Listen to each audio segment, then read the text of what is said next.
So we're live. We're gonna have to bring the screen down a little bit. Oh my God. Hey everyone, welcome. This is Sam, pastor here at New Life Community Church, and here's my buddy Derek. And we're gonna hang out tonight for around the table and try to figure this out. Derek is super excited about this. He could hardly sleep the last couple nights, right? And so for me, or for around the table, between Aaron and I, we've been primarily doing it together, and we've also been hanging out with some other people throughout this time. And so this is just a time for us to, our hope is to allow people to get to know some of the other people that are roaming around our community here at New Life, as well as Plymouth. And you guys probably see Derek. Where would they see you here at church? Just everywhere. What's like main spot they might see you? Crew? Anywhere else that you serve? Maybe greeting. You probably see him as a greeter, and so he's usually there, front lines, as well as he helps out as a leader with our youth group crew. And you've been doing that for how long? 8 years, 9 years. 8 years, 9 years. As you can see, he's just like super excited about this, which just blows my mind. And so throughout this time, if you guys want to ask Derek any questions, he is like, once again, super excited to answer every question that you ask. Like, ask away. But tonight we're just gonna get to know Derek, and so we're gonna do this New Life Mad Minute, okay? And so I'm just gonna ask some questions for Derek and try to keep it under a minute. We'll see how he answers them. But really simple. We're gonna start really simple. Like, Derek, what is your favorite animal? Cat. Do you have any cats? 2. Names? Willow and Oreo. 7 pound. No, I can't. I don't know. You don't know? All right. Favorite music? Oh. Type of music, genre of music. Rock. Alternative rock. Okay. Favorite artist? 311. 311. I don't know why it's not a Christian band. I mean, this should be. I do, but no. No, awesome. If you could go anywhere for a day, no price, anywhere, by yourself, where'd you go? By myself. Yeah. I don't have a place that I would go that is just like jumps off the page. The sad part is it would be in my room. I guess I would say like it'd be cool to go to like where Jesus went. That seems like to be the Okay, cool. Now, if it was you and your wife, Jamie? Oh, wherever she wanted to go. All right, Jamie, where would you want to go? And for you guys, where is one place you'd want to go? Maybe you can help Derek out with some of these things. I mean, hanging out outside of your room, I guess, is a good spot. Yeah, I could start just to do outside. What's a hidden talent you might have that nobody knows about? I don't know if it's a talent. I just flipping my eyelids. It's not a talent. Can you show us? I mean, what that looks like? I would love it. I hope people scream. I love chasing around people. My dad used to do this, and it would freak us out as kids. Yeah, okay, that's a little creepy. Yeah. He's done that a couple times with youth group, and definitely has scared some of the kids. They came back, which is a positive, but it's talent, but it's definitely a talent.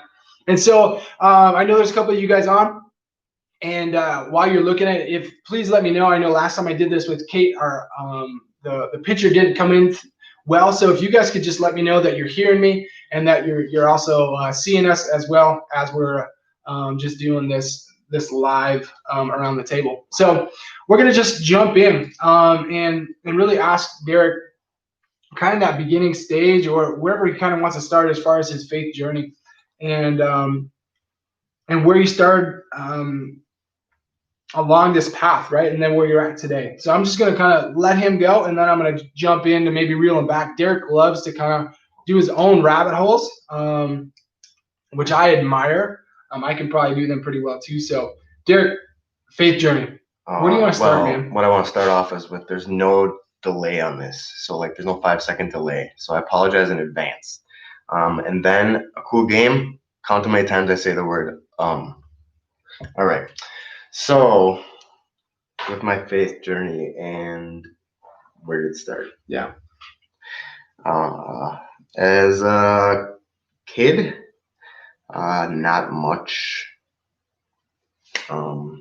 mention about God at all from my mom and my dad.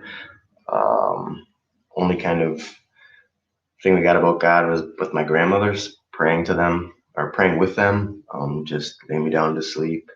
But it was more modeled by like watching my grandma Sylvia. Like she would sit in her room for like 3 hours and she would pray and go through names and just pray for people.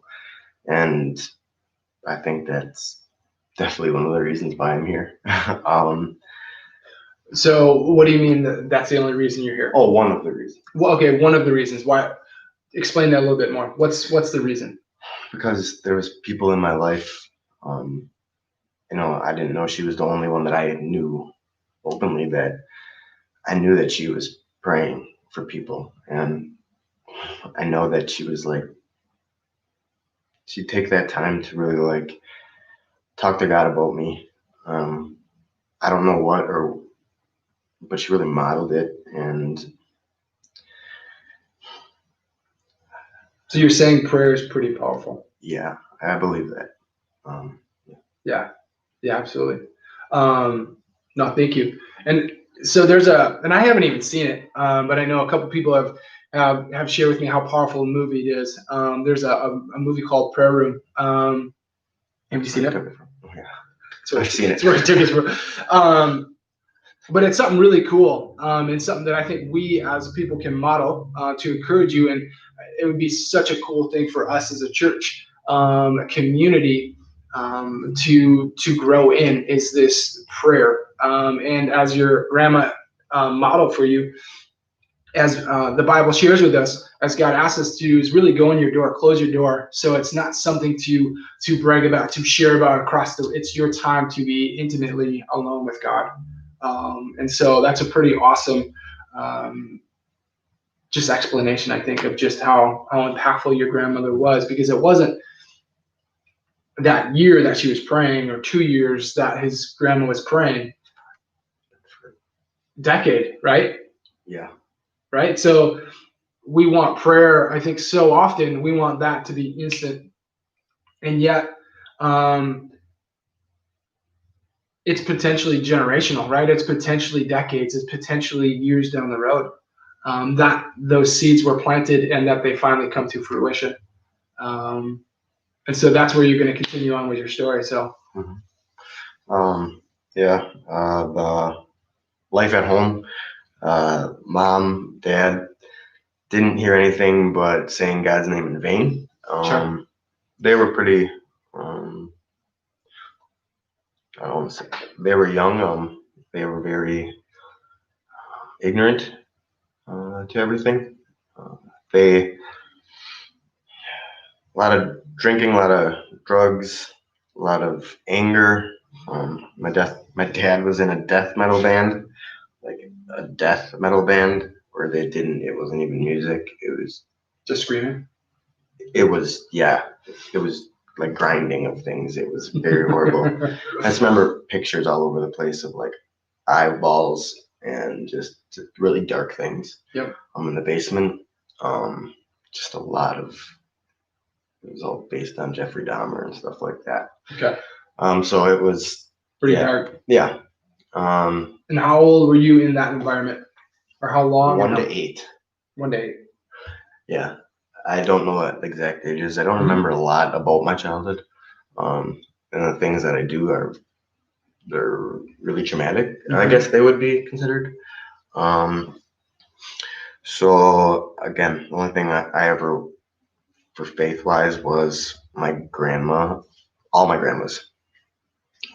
Everywhere else, it was not there. It just wasn't there.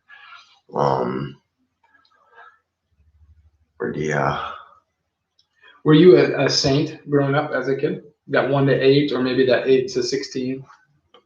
I'm gonna say no. Okay. I don't believe so. Okay. I don't remember a lot, but I could say that most 1 to 8-year-olds aren't saints. Okay.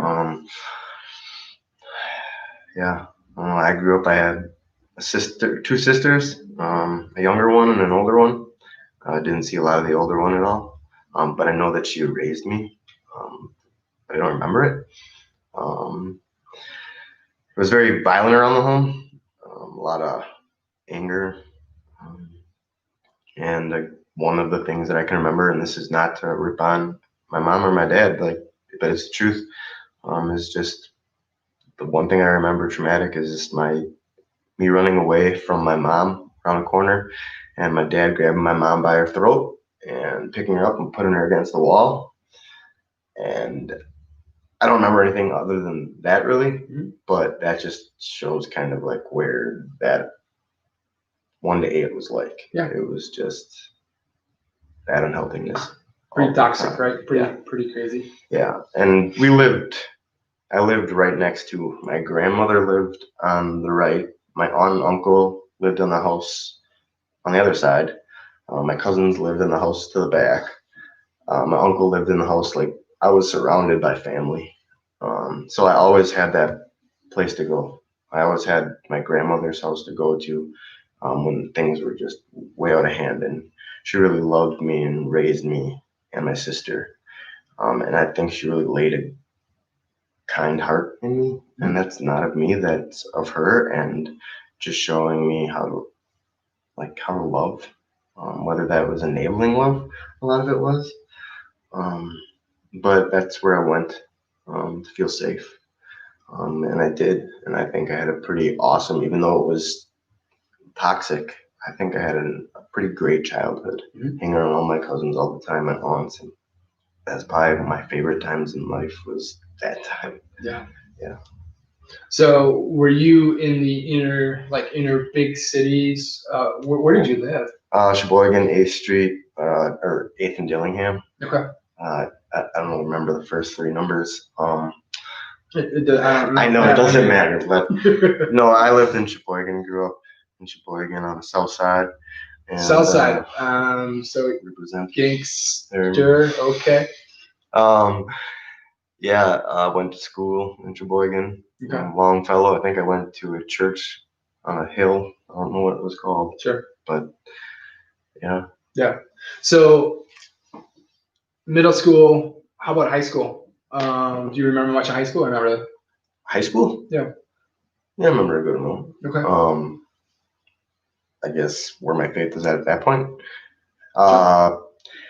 Again, my dad started to go to church. I don't know why. He was remarried because he's a sinner. And so we went to Redeemer Lutheran for a while. I don't know why we did. I had no idea. I went to, what would you call that? Like crew, but youth group. Youth group. Yep. But it was not anything like what it is we have today. Sure. It was super boring. So you saying our youth group's fun? I'm saying that. Check that, guys. Youth group here at New Life is fun. You should come and check it out. Yeah.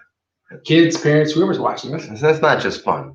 I mean, you learn a lot. And you're learning a lot.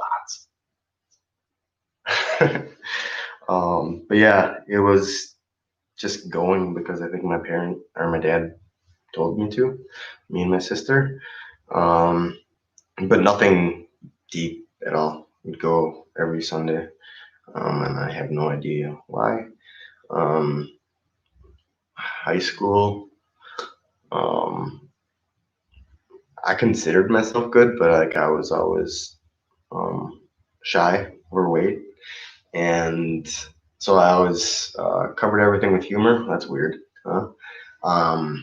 So I was like the class clown. I always had to make things funnier to hide my insecurities. And the one passion I had was basketball. That was the only place that I felt like free to a point. And that's, for a while, it's all that has ever been.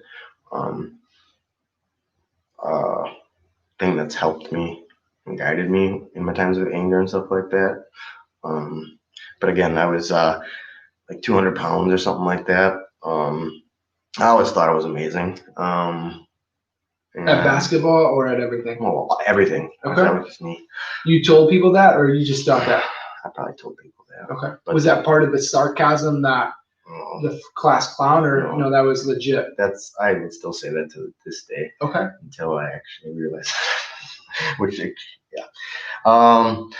So a lot of basketball, but at the same time, I didn't want to give myself to basketball because it was like you got to run, you got to work, you got to actually do and put forth things, and like I was like, I just want to play basketball. I don't actually want to do the work. Right. So I got a lot of suspensions because I chose concerts and stuff over basketball. So suspensions as far as not playing basketball or not going to school? Not playing basketball because I chose to go to. So you wouldn't be able to make practice. So then you wouldn't be able to play in a game. Yeah. Okay. I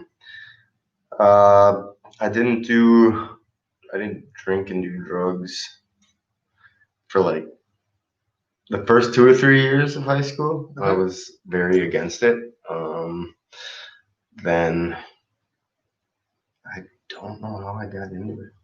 I just think I started to drink one day. I had a party or something like that, and that opened up a whole new can of worms, I guess. Because that jokeness, that guy who was always like joking around in class, he came out, but he didn't have any filter and he didn't care. So he was confident and stupid. So then I would use alcohol to do everything. I was more confident with girls, everything that I did. Wasn't like drinking all the time, but a lot of parties, going around with a lot of people, to fit in, to find that group to fit in. But again, God was just I believe that Jesus, because it's America, or like I didn't think that like it's America, but like. But you still talked about it at that point. You believed it. Yeah, like it's a weird thing. Like I had no basis on why, but it was like ingrained in culture, whatever it is, that Jesus, automatically, and like even getting this thing, like just a tattoo. I was drinking when I did that. Mm-hmm. Yeah, and like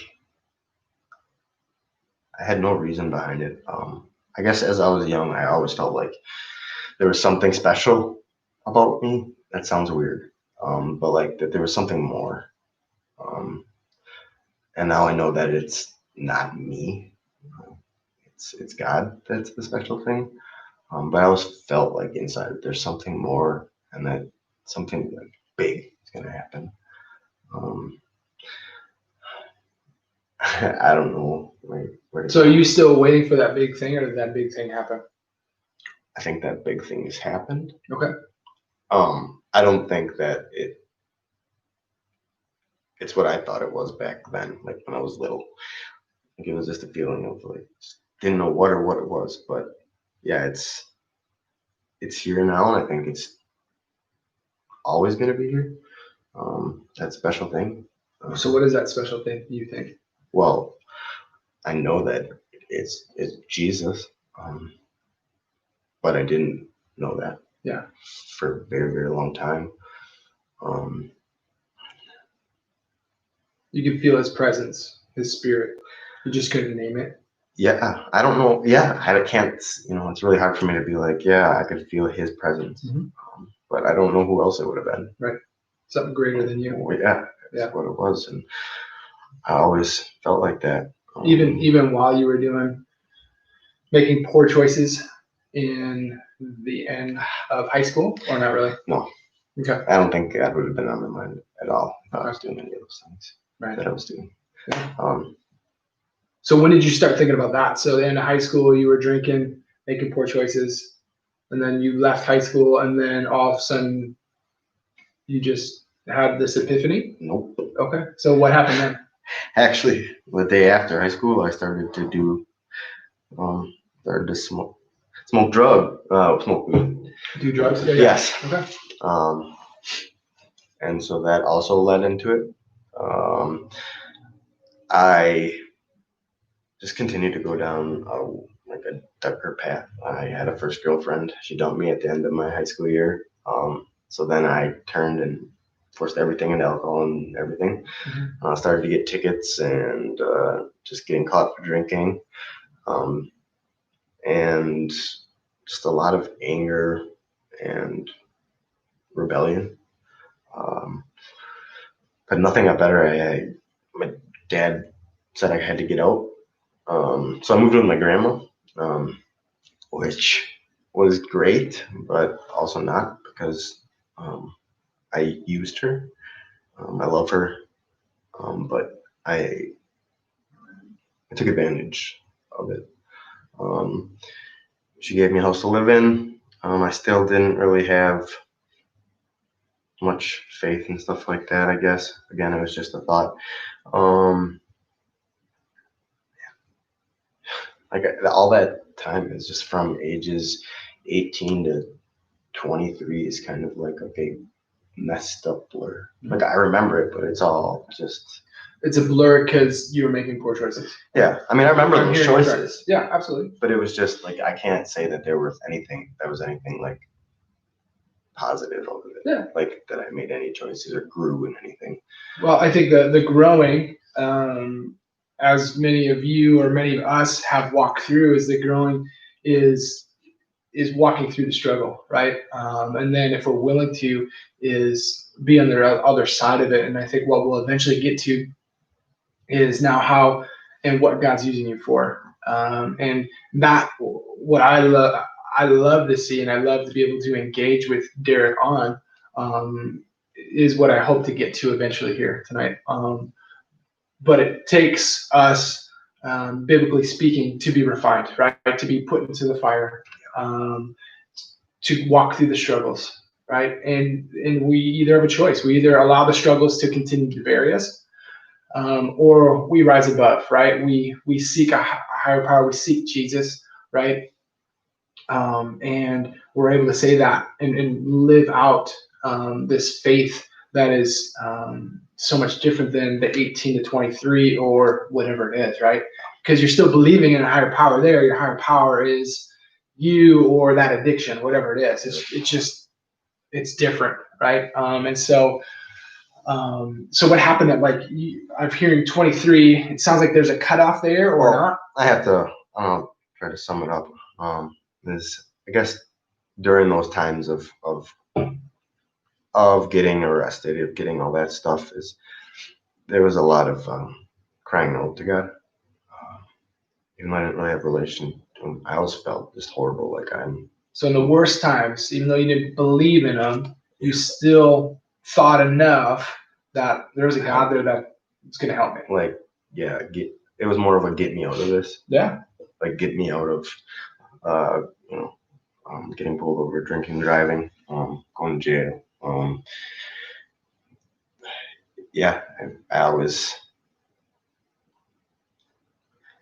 There were just moments where things got so bad that you'd be like, well, what is going on here? You wake up in a cell and you're like, what the heck? And then got fired from my job at Sub General for being rebellious and thinking that on my pride, and drinking it while at work. I just remember a lot of the one thing that I can really bring up is when I started to have more faith in God and stuff like that, sitting in my apartment after I moved in with my ex-girlfriend, and I was pretty drunk and just sad, depressed, down, lonely. And then the song "Show Me What I'm Looking For" came on, and I remember it coming on and just sitting there and crying and just being and calling out to God, just like, show me what I'm looking for and save me, I'm lost. And I remember that clear, like super clear. Just crying so hard. And I believe that he has taken me. I mean, I'm not anywhere, but he took me out of a lot of dark holes. And it was And I didn't even have a great relationship with him or anything like that, but I believe that he heard me and that he does love me. And he did love me even before that, even before I believed in him. He loved me. Yeah. So then I guess I don't know how things got turned around. I'm just gonna fast forward a little bit because I could stay stuck in all of the bad things. But I think the first time that I ever, because there was a lot of anger towards God for some reason. I think it's because my dad started to believe, and this was after Redeemer and stuff like that. But he was really getting serious about his faith, and I was just like, "What is this?" Like, and I was just like, anything that I could do to pee him off, I would, because it was like, stop throwing the Bible in my face.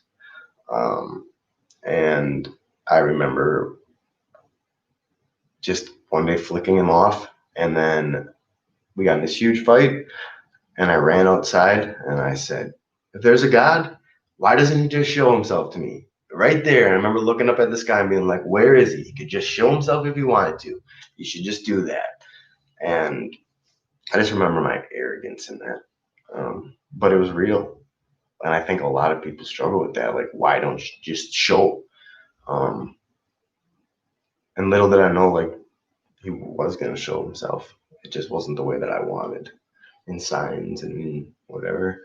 But I guess the real thing, like, where I started to believe a lot more, was just seeing the transformation of my dad. Because, like I said, he was from death metal to like all that stuff, drinking, drugs, and he raised us, me and my sister. But it was always woman to woman. He did what he could. But then he started to come to new life. And I don't know like what it was, but I just remember one day like him walking up on stage. Like I saw him start to walk towards up front. And I'm just like, what is going on here? Why is my dad going up there? And he's sitting there up, and he's having a conversation with Vicky, and I'm just like, who is this? Like this doesn't. It was mind blowing to see my dad doing that, and not just that, but like there was so many things that he was trying to model, even though I was rebellious. But I believe that's where my faith like really started, was seeing it modeled for me, and seeing something that I know like can't just like, oh, okay, I'm gonna do this. Like there had to have been something bigger than him to make him to help him do that. Make that change. Yeah, and that is I think that's a big foundation of what got me thinking, got me just like, what is going on here? Yeah. And I don't know what the time frame was that I was like, okay, this is real. I think I do. Yeah. What do you think? Oh, I think that this is not going to be your average. How about that? Okay. God works in all sorts of ways, and I'm not saying that he did this, but again, I was using marijuana, Okay. and I'm not saying use marijuana. Do not use marijuana. Horrible. I just know that I never stopped to think about anything. I was always racing. My mind was just always, let's go. Who were you thinking about all the time? What do you mean? Who were you thinking about? Who was I thinking about? Yep. Myself? Yeah. I was thinking about myself. Right. Selfish. Like right? that's all it was. Yeah. Super selfish, right? Yeah. Mm-hmm. And so you couldn't see anything else outside of what you were. No. Right here. And yep. Again, I'm not saying it's what helped, whatever, but it did. This is what happened. Like I slowed down, and reality hit me, and I was like, this stuff is real, what's going on around me, and I'm just denying it. Mm-hmm. Like I'm right. And then I was researching God and all these different things, and like it was just like, I can't deny this. Like this is so real. And like I was getting anxiety attacks. Like I can't deny this, and there's not enough alcohol, not enough drugs to deny it. So like my mind slowed down for a little bit, and that kind of was another Kickstarter. This might not all be in order, but that was just the thing that just kind of got the mental thing that I needed, that I thought I needed. Seeing your dad go up on stage. That was like the actual proof. Yep. Like it was the, now I gotta like figure things out in my mind, and like I couldn't deny it anymore after I started to slow down. Right. Anywho, so again, that's another part of what added to it. Again, struggling with addiction for a very, very long time. Age 25 is when finally my dad and my grandma and everybody kind of came together and said, this stuff's got to stop. So like I've always been surrounded by love. Like, so you had an intervention. I had an intervention. They had an intervention for you. Yeah. Okay. And so they said to me that they would pay, my grandmother would pay for me to go to rehab, and for her to like, because I had never been away from my family ever, and I was going to be gone for 30 days. And they paid for me, and just to look in her eye, like, and so I was like, okay, I'll do it. And I remember throwing my last thing of stuff away out the window, and then going to rehab. That is where I saw what I believe to be Jesus the most. From day one. From going in that room, and they weren't all Christians. They said it was all Christians, but being in that bedroom, and then like turning to the side, and Jesus was carved into the wall. It's like a little thing, right? But like, he was what? Jesus' name was carved in the wall, just little. But right when I turned my head, there it was. Right. And then I look up, and then there's a cross, but it's the light coming from the shades and how everything was whatever, and like. And I was really fearful during that time because I'd never been away from my family. I miss my cat. And so like through that, I met a lot of amazing people. Where are we at? Oh gosh. Jason made a comment. Keep talking. Okay. During that time, I met a lot of different people. I mean, I met people that I would have stereotypes against, whether that was homosexuals or just different addicts and all sorts of stuff. But there was the one thing is I always was, I felt comfortable around everybody, their faith stories. And then my roommate was an atheist. And so we'd argue about Jesus. And then I had got baptized beforehand at New Life. That was right before actually I left to go to rehab. I got baptized. And now I remember because all my friends came to church that day to support me because I was going to leave to rehab that day. Sure.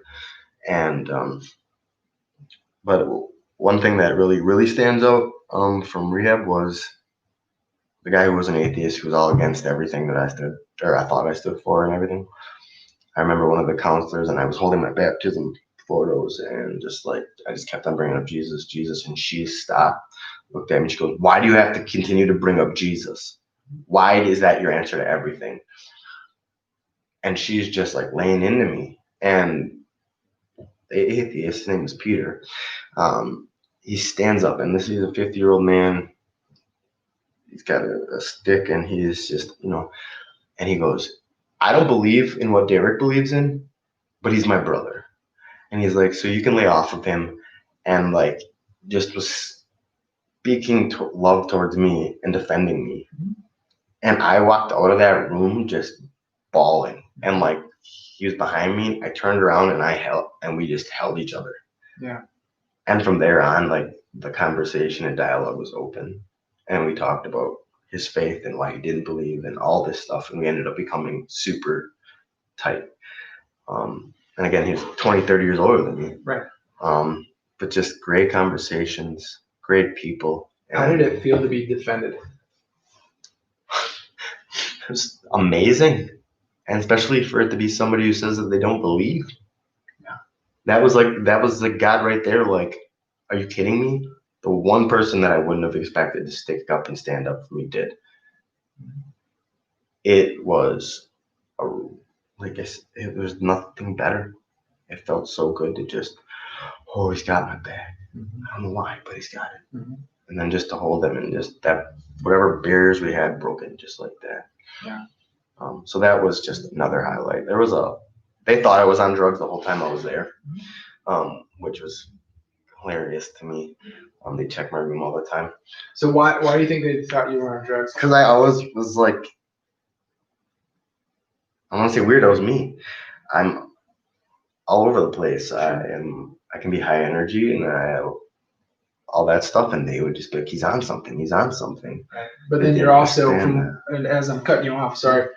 You're also like sharing about like Jesus this, Jesus that, so you're, that was a high. Yeah. And so it's that, from what I know of it, like the spiritual high of the baptism and these spiritual transformations, right? Have that high ability, right? And so you're bringing that in and wanting to get sober, right?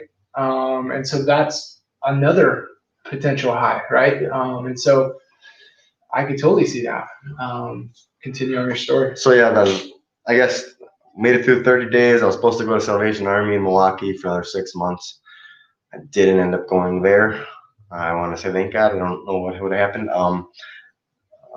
But like I said, I was still on fire. It was like a high for Jesus. Everything was Jesus, Jesus, Jesus. I came home. It started to fade away. Pretty fast. Trying to work on being celibate and all that kind of stuff. Not looking at dirty images. Even self-gratification. A whole year without that. That was. So if I can just jump in, so you've filled your mind. If I'm going back, you're 25, 26, 27, somewhere in there, right? Yes. And you've lived this life of filling your mind with, I think about Dad, right? Manson, right? Heavy metal, death metal, all these kind of things, right? And then to school, then being kicked out, school, drugs, drinking, all that kind of stuff. So you're filling your mind with unhealthiness all the time. Yeah. And then all of a sudden, like, grandma's been praying, you've prayed, you've reached out to God without even knowing, right? And all of a sudden he answers, right? And then you go and get baptized, and then you start going to church, right? And then you go to rehab. So all these high moments, and then you come back, right? And we start to fade away. And I bring that up the way I bring it up, I guess, for everybody is because, and Aaron's been talking about the last couple of weeks, we fill our lives with so much anger and hate and toxicity, bitterness, resentment. We don't even know it is, right? And in those seasons, in those times, and then also we get a baptism, a high, or the sobriety high, which are awesome things, right? Are amazing things, but we don't have the tools or the work ethic, if you will. And it's not about works, right? So that complicates it, right? But we've always just done, right? And just reacted instead of prepared, right? And then really worked hard for our faith. It's going to be really easy to fade away. Yeah. Right? Super easy. Okay, so you're fading away. After a couple of days of sobriety, weeks, months of sobriety. Yeah, I don't know, months, whatever it was. I started to drink a little bit here and there, just a little bit of going back into the world, and just trying to get a job and all that stuff. Didn't have a job. Lived with my dad. I didn't have anything to my name. So Dad's letting you back into your life after he's kicked you out. Yeah. Right? If that's what I'm hearing. So Dad's also obviously changed, and there's been a transformation more than just getting up on stage. He's actually living it out. There's fruit to what he's saying. Like, I'm a believer. I'm letting my son come back into my life, right? Which is pretty cool. So continue on, sorry. No. I don't know. I was trying to stay away from a lot of the stuff that I used to do. Uh, just trying to fast forward to like all I can think of is I finally got a job, and then out of nowhere my friend asked me to apply for a job that I didn't have any interest in, nothing at all, and I got hired at Johnsonville for no apparent reason. No reason. I mean, I know the reason. Like, it just amazes me how like I wasn't even looking or searching for that. And again, God blesses me with I needed structure. I didn't have any structure, and I got it, and I got a job that like I believe I could do other things, but it's the only thing that, and I think God knew that like this will keep him with structure. Yeah. And so that I was blessed with that, like super. So that started to help. Like, okay, you can get the ball rolling. You can do this. You're not a loser. Like, and that was just a worldly standpoint of getting a job and stuff like that. Right. So then Then I was at my grandmother's house. And I met Jamie, who happens to be my wife. But she wasn't then. She was cleaning my grandmother's house. I was so shy. Like, I would hide behind my dad. Same probably stupid cap I had on. You were hiding behind your dad as a grown man. As I wasn't grown. Come on. But I was so shy. And I don't know. Like, I just got her number. And then Did you ask her? I didn't. She probably gave it to me. So you like probably asked grandma. It was to probably sister to probably. I mean, all right, just no. And the crazy thing is like in my darker days, I hung out with her brother. I had no idea he had a sister, and that was 10 years before that. And then for her to be working for my grandma to clean up, and then she made all the moves of texting me, calling me, setting up the first date. Not a surprise. Not at all. I still get made fun of for my sister. Way to go, Jamie. Yeah. But yeah, I was still on my like kind of kick for Christ, I guess you call it. And we met up. And was Jamie a believer at that time? Not that I know of. I think she believed in God. Sure. But not. So you're at two different. Oh, balls. Yeah. A ball. Yeah. Yep. Yeah, because I remember the first night I met her, I told her, I said, I want to wait until we're married to have sex. Yeah. And I love my wife, but we were different people back then. And she looked at me and said, you are crazy. Yeah. You're nuts. Yeah. And I kind of felt nuts and weird, but that was like just a weird thing. And I was like, okay, this isn't going to work. Right. Yeah. This isn't going to work at all. Right. But it grew. The relationship. It grew. It was still unhealthy. A lot of unhealthiness. How long were you guys together before you got married? Not long. 6 months. Okay. Or until I asked. Engaged. Yeah. Okay. Then how long in that engagement? How long were you guys engaged? I have no idea. Year? 2 years? Jamie 5 years? No, Jamie, not even a year. Jamie, maybe if you can help us out, if you're watching this, how long? Not a year. I don't think. Maybe so a short time. Super short time. Kate and I were a short time engagement, so I get it. And like saving up, first time I ever saved up for anything. Yep. I remember you talking about that. Yeah. And got a ring, and like it was super, not big or flashy, but I felt proud.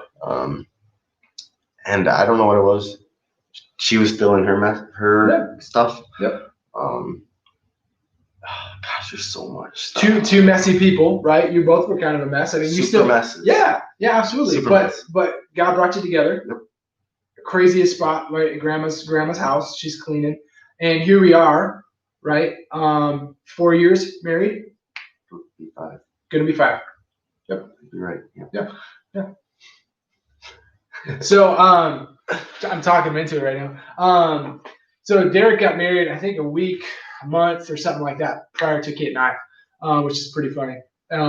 We actually had to move our date because Aaron, I don't even know if he knows this, right? But Aaron was gonna marry both of us, and it was gonna be on the same date. I think originally maybe not. I don't know. But anyways, sounds cool. But so when was that like transition, right? When did you like all of a sudden like, I'm gonna give my life over to God? What did that look like? I looked like, again, hasn't been perfect and it's not expected, but it looked like seeing a lot of shocking things. Seeing my wife almost died because we drank too much, and I didn't know about diabetes. Yep. And she almost died. Paramedics had to come in, and that was just an eye opener. But that even still, I didn't stop. I was back drinking, and I became aggressive. It almost ruined our marriage within the first month or two. Sure. And I think I remember not being able to find my wedding ring, and she threw hers. And I just was like, I have nothing. Like, what am I doing? Right. And again, and that Samaritan's hand had just opened up the first Friday. Yeah. Was right, like literally I walked there. Yeah, right down the road. Right down the road. Yeah. Again, coincidence, not. And I just remember walking into one person in there, and just that being another thing to build the foundation on. That was a huge thing. Just God showing up in these pivotal moments, critical moments in my life, where I would have crumbled by myself. Right. There's no doubt of it. Yeah. But He's been there every time. Yeah, He's always there, right? I think about what you're talking about, just kind of processing through a whirlwind, right? And you're still growing. And I love what Jason said here. And I gotta put my bifocals on or my glasses on here. I don't know. People don't just change. The rest of that thought is without God walking with you, right? Your transformation is truly a gift from God. And it's not done yet. I think that's the best part. And what I wanted to finally get to, because Derek's a work in progress. Yeah. Right. It's not just Derek. So am I. So are each and every one of us. And that is because of sin, right? We are made perfect in God's image, and yet we are born into sin, right? And so in that, it's dying to ourselves daily, right? And I'd encourage you, if you haven't listened to Aaron's last couple messages about anger and just kind of how that, right? And he used how we harbor anger within us and becomes resentment and bitterness and all that, all these other unhealthy things, right? And yet we're going to talk about forgiveness this next week.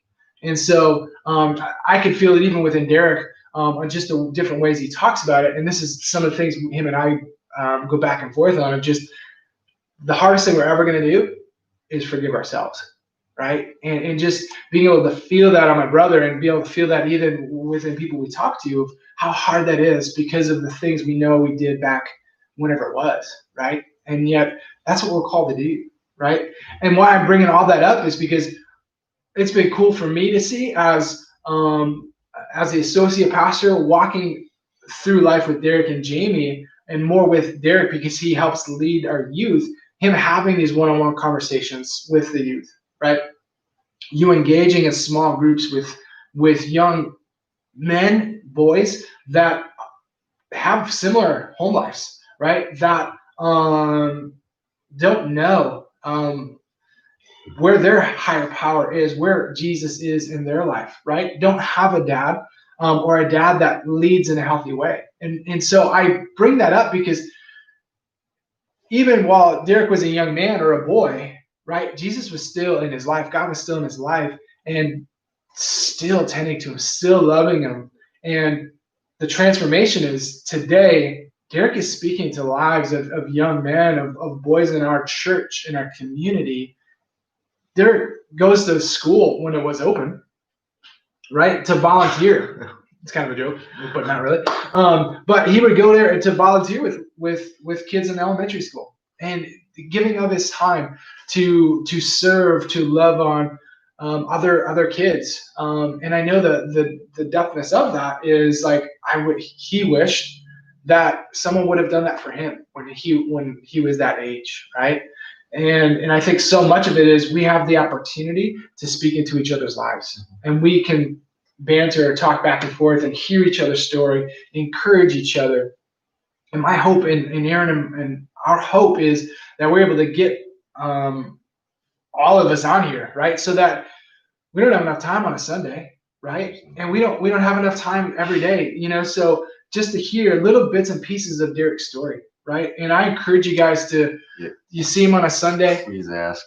I'll fill in the blanks. There's a lot of them. There's a lot, but like Kate was on, Sarah was on last week, the Marinells, the Harms across the board. And our hope is just to continue down this path of really just hearing and seeing where you guys are at as people of New Life, as a community, as a family.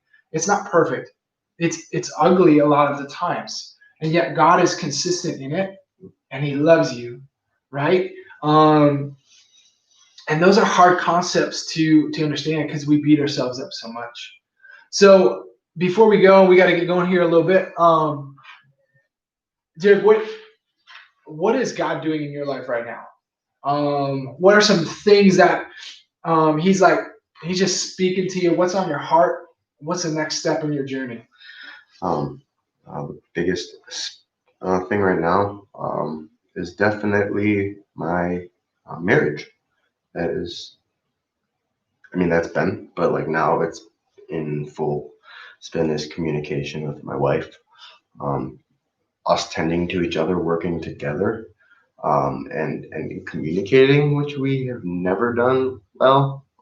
This is probably the most consistent we've been, and opening up a dialogue about things, and bringing God into that, whether that's doubt or anger or whatever it is. It's bringing into that and then not judging each other on it. So that's been a huge part right now. So that's been like one of my favorite things. There's a lot of freedom in that, communicating with your spouse. You have to get through some turmoil to get there. Heck yeah. And like, why do you smile and laugh sarcastically through that? It's like, it's so uncomfortable. It sucks. It sucks to have to to go through this stuff.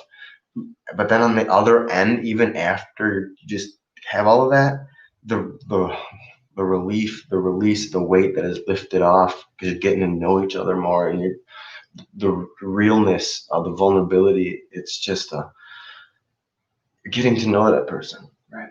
And it took us 4 years to do that, and it's going to take us however long we have left to continue to do that.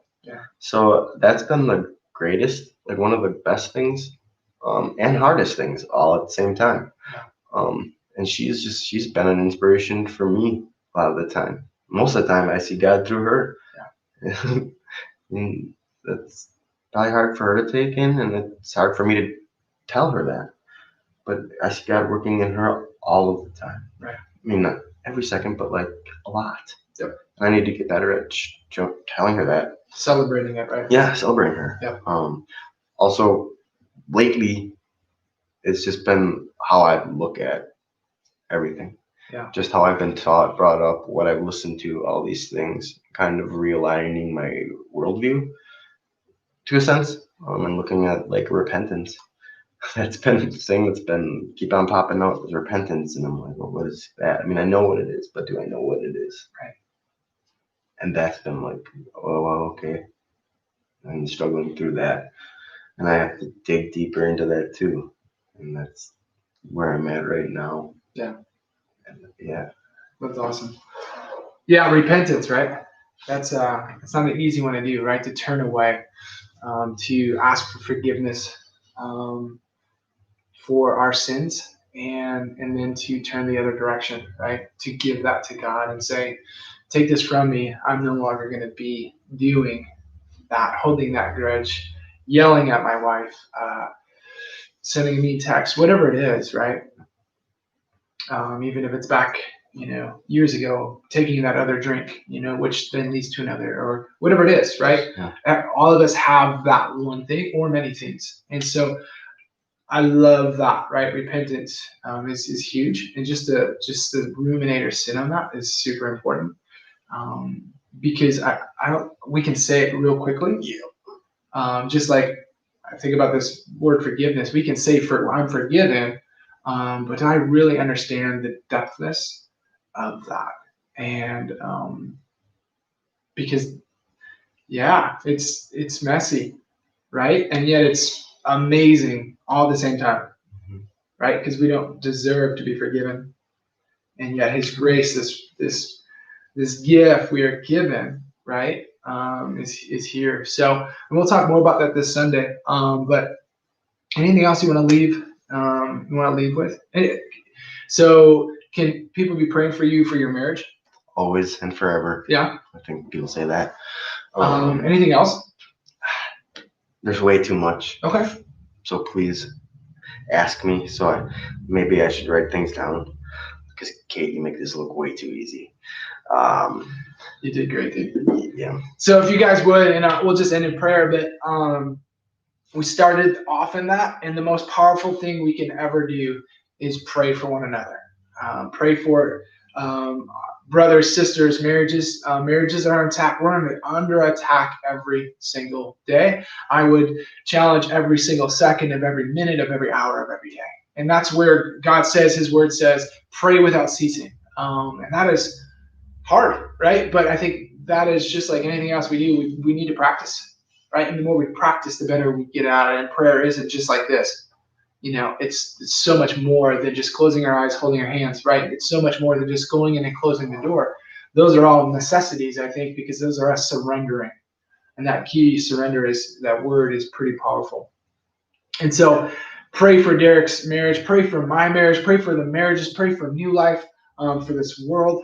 I love that prayer warrior mentality of your grandmother that planted the seeds that God then watered and took care of. And here we have a Derek that is speaking to a lot of people's lives in the new life as well as the Plymouth area that I know of. And thank you for that. So I'm going to just end this in prayer. So thank you guys for showing up, hanging out.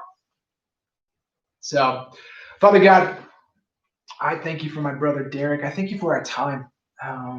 I lift up Derek and Jamie Klug, and I just ask your comfort, your hand, your love to just surround their marriage, both Jamie individually and Derek individually, and just lift them up. Allow them to see how amazing they are. They are both masterpieces. Their marriage is a masterpiece in your image, God. And I pray that prayer for all of us, Lord, as well, because we're all called to that. And our first ministry, which is the hardest, Lord, as you know, is our marriage, Lord, and intending to and serving and sacrificing for our spouse. And Lord, I pray that you continuously just lift us up as you do, and we thank you for that, Father. I ask this all in the power of your Son, Jesus. Amen. All right, guys. I hope you have a great night. Thanks for coming. Say it, toodles. Toodles.